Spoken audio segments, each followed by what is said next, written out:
ভারতীয় শাস্ত্রীয় নৃত্য ও পাশ্চাত্য নৃত্যধারার সৃজনশীল সংমিশ্রণে আধুনিক নৃত্যভাষার নতুন দিগন্ত উন্মোচন করেছিলেন কিংবদন্তি নৃত্যগুরু উদয় শঙ্কর। তার ১২৫তম জন্মবার্ষিকী উপলক্ষে এক বিশেষ নৃত্যানুষ্ঠানের আয়োজন করল সিতাল ডান্স সেন্টার। সম্প্রতি জ্ঞান মঞ্চে অনুষ্ঠিত এই একক নৃত্য সন্ধ্যা হয়ে ওঠে দর্শকদের কাছে এক স্মরণীয় অভিজ্ঞতা। সংস্থার ২৫ বছর পূর্তি উদযাপনের আবহে আয়োজিত এই অনুষ্ঠানের মূল ভাবনায় ও পরিচালনায় ছিলেন জয়দীপ পালিত। অনুষ্ঠানের শুরুতেই উদয় শঙ্কর ও তাঁর সহধর্মিণী অমলা শঙ্করের প্রতিকৃতিতে শ্রদ্ধার্ঘ্য নিবেদনের মাধ্যমে সূচনা হয় মূল পর্বের। জয়দীপ পালিতের আমন্ত্রণে এদিন উপস্থিত ছিলেন তার গুরু শাশ্বতী ঠাকুর, পাশাপাশি মানিক পোদ্দার, ব্রততী দে, সুস্মিতা নন্দী শেঠিয়া এবং কথাকলি শিল্পী লুনা বোস।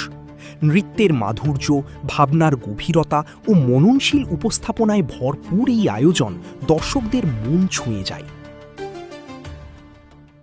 বিশেষ করে জয়দীপ, আমরা জানি একটা হলে একটা প্রোগ্রাম করতে হলে তাকে টানা ৬ মাস ধরে অক্লান্ত পরিশ্রম করতে হয়। শাশ্বতী ভালো করে জানেন। শাশ্বতী প্রতি বছর একটা প্রোগ্রামে প্রায় ৮-১০ হাজার ছেলে মেয়েকে সামলায়।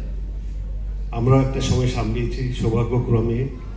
১৯৭৬ সন থেকে ৯৪ সন পর্যন্ত আমরা অমলা শঙ্কর এবং উদয় শঙ্করের সঙ্গে থাকার সৌভাগ্য অর্জন করেছি। সেই ক্ষেত্রে মোহাম্মদী আমাদের সুযোগ দিয়েছিলেন উদয় শঙ্করের উদয়নের নাচ শেখানো, এবং সেই যখন ওখানে আমরা শেখাতাম আমাদের গ্রুপে এরকম ২৫-৩০টা ছেলে ছিল, তার মধ্যে এক্সট্রাঅর্ডিনারি কোয়ালিটি ছিল জয়দীপের।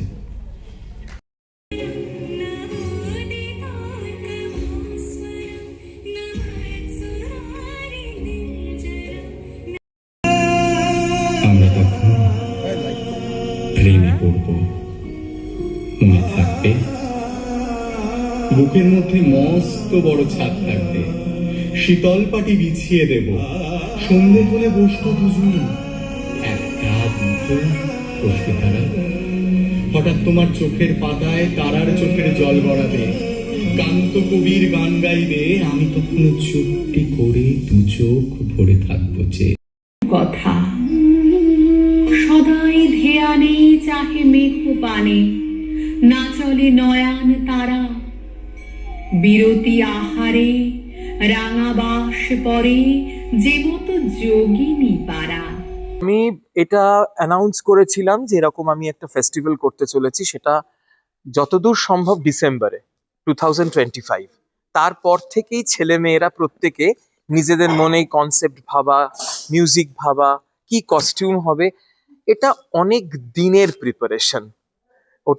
ওরাও একটা শিখতে পারলো যে কতটা ধৈর্য নিয়ে একটা সাবজেক্টের উপর কাজ করা যেতে পারে, কতটা লার্নিং আছে, সেখান থেকেই ওরা তৈরি হলো এবং সেই কাজটাই আজকে ওরা চেষ্টা করেছে করা।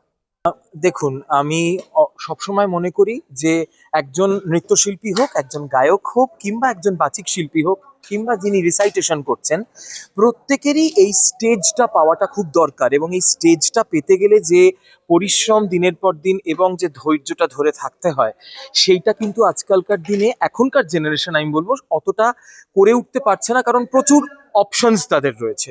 কিন্তু আমি দুটো তরফেরই হয়ে কথা বলবো যে স্টেজটা পাক, আগে তুমি স্টেজে উঠে সরাসরি দর্শকের সঙ্গে তোমার একটা রিক্ততা তৈরি হোক, তুমি তখনই তৈরি হবে টেকনিক্যাল কিংবা ডিজিটাল যুগের প্ল্যাটফর্মে যাওয়ার জন্য।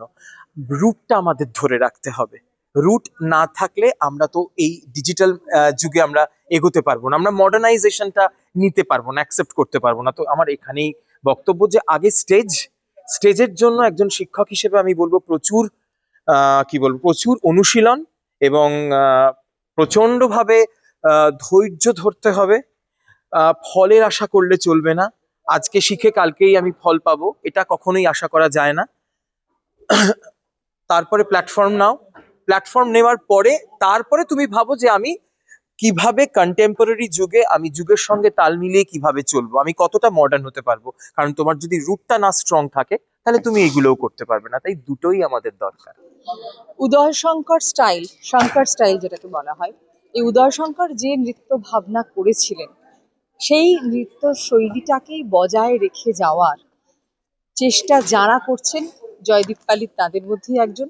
সেই জন্যই আজ থেকে 24 বছর আগে রিতাল ডান্স সেন্টারের জন্ম হয় এবং ওই তোমার পতাকা যারে দাও তারে বহিবারে দাও শকতি, সেই উদ্দেশ্য নিয়েই সেই পতাকা যেন ধারণ করার শক্তিটুকু অর্জন করা যায়। সেমি ক্লাসিক্যাল বললেন না, আসলে ক্লাসিক্যাল প্রভাব তো আছেই। উদয়শঙ্কর মনে করেন না নাচটা প্রতিদিনের জীবনচর্যার থেকে বাইরে কিছু।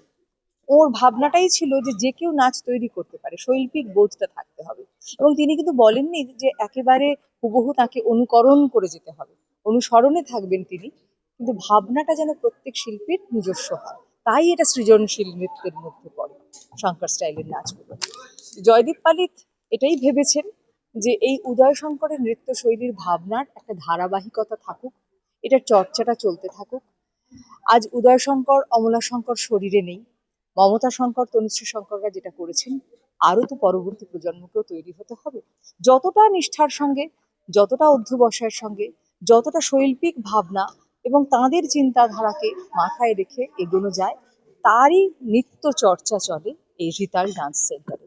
আসলে মানুষের ইচ্ছেটাই সব, নারী পুরুষের ভেদটা খুব বড় কথা নয়। আমরা বেছে নিয়েছি সমাজ গড়ে ওঠার প্রথম দিন থেকে যে এই কাজটা মেয়েদের, এই কাজটা ছেলেদের। একটা সময় মেয়েরা কাজ করবে না, চাকরি করবে না, এটা যেমন দস্তুর ছিল, ছেলেরা নাচবে না, মেয়েরা ক্রিকেট খেলবে না, আর ছেলেরা সেলাই করবে না।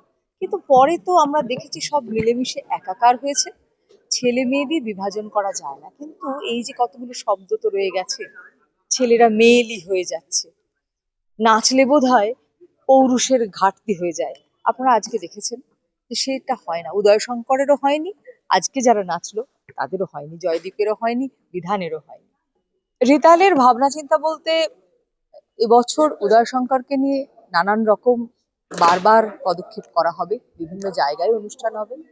আমাদের রিতাল ডান্স সেন্টারের বার্ষিক অনুষ্ঠান হবে, আর আমন্ত্রণমূলক অনুষ্ঠান ওটা লেগেই থাকে। যেখানেই যখন হবে, সে রবীন্দ্রনাথের জন্য হোক, নজরুলের জন্য হোক, সাধারণ দর্শক শ্রোতার মনোরঞ্জনের জন্য হোক, এই উদয় শঙ্কর স্টাইলকে বজায় রেখে, শ্রদ্ধা রেখে, সে রবীন্দ্রনাথে, উদয় শঙ্করে, বাঙালির নিজস্ব সংস্কৃতি চর্চার প্রতি সেই শ্রদ্ধা বজায় রেখে প্রতিদিন এখানে চর্চাও হবে, অনুষ্ঠানও হবে।